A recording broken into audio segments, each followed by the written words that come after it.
घुटनों के दर्द में त्रिकोणासन, वृक्षासन, पवनमुक्तासन और मकरासन के लाभ। यदि घुटनों का दर्द बहुत अधिक, सूजनयुक्त या हाल की चोट के कारण है, तो किसी भी आसन को करने से पहले चिकित्सक या प्रशिक्षित योग शिक्षक की सलाह ले। हल्के दर्द या जोड़ों की सामान्य जकड़न में ये आसन लाभदायक हो सकते हैं।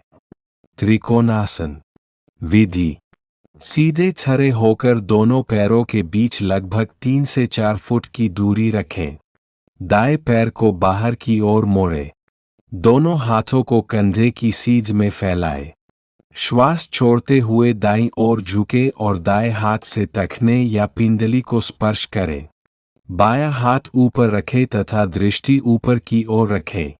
कुछ सेकंड रुककर सामान्य स्थिति में आए और दूसरी ओर दोहराएं। लाभ: शरीर का संतुलन बढ़ाता है। जांघों, घुटनों और टखनों की मांसपेशियों को मजबूत बनाता है। रीढ़ और कमर को लचीला बनाता है तथा रक्त संचार में सुधार करता है। वृक्षासन विधि: सीधे खड़े होकर एक पैर पर संतुलन बनाएं। दूसरे पैर के तलवे को जांघ के अंदर रखें। दोनों हाथों को नमस्कार मुद्रा में सिर के ऊपर ले जाएं। सामान्य श्वास लेते हुए 20 से 30 सेकंड तक रुकें। फिर पैर बदलकर दोहराएं। लाभ: घुटनों और टखनों की स्थिरता बढ़ाता है। संतुलन और एकाग्रता में सुधार करता है। पैरों की मांसपेशियों को मजबूत बनाता है। पवनमुक्तासन विधि: पीठ के बल लेट जाए। एक घुटने को मोड़कर छाती की ओर लाए और दोनों हाथों से पकड़े। श्वास छोड़ते हुए घुटने को हल्के से पेट की ओर दबाए। 15 से 20 सेकंड रुके।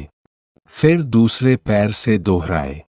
अंत में दोनों पैरों के साथ भी कर सकते हैं। लाभ: पाचन में सुधार करता है।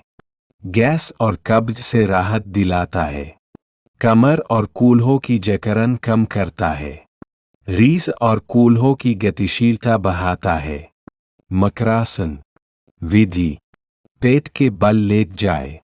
दोनों कोहनियों को आगे रखें और हथेलियों पर ठुड्डी या गाल टिकाएं। पैरों को आराम की स्थिति में रखें। पूरे शरीर को ढीला छोड़कर 5 से 10 मिनट तक सामान्य श्वास लें। लाभ: कमर और रीढ़ को गहरा विश्राम देता है। तनाव कम करता है। पीठ की मांसपेशियों को आराम मिलता है। उच्च रक्तचाप और मानसिक तनाव में भी यह आरामदायक आसन माना जाता है। अभ्यास के समय सावधानियां: खाली पेट या भोजन के 3 से 4 घंटे बाद अभ्यास करें। झटके से कोई भी आसन न करें। दर्द बढ़ने पर तुरंत अभ्यास रोक दे। श्वास को सहज रखें, रोककर न रखें। शुरुआत में प्रत्येक आसन 20 से 30 सेकंड करें और धीरे धीरे समय बढ़ाएं।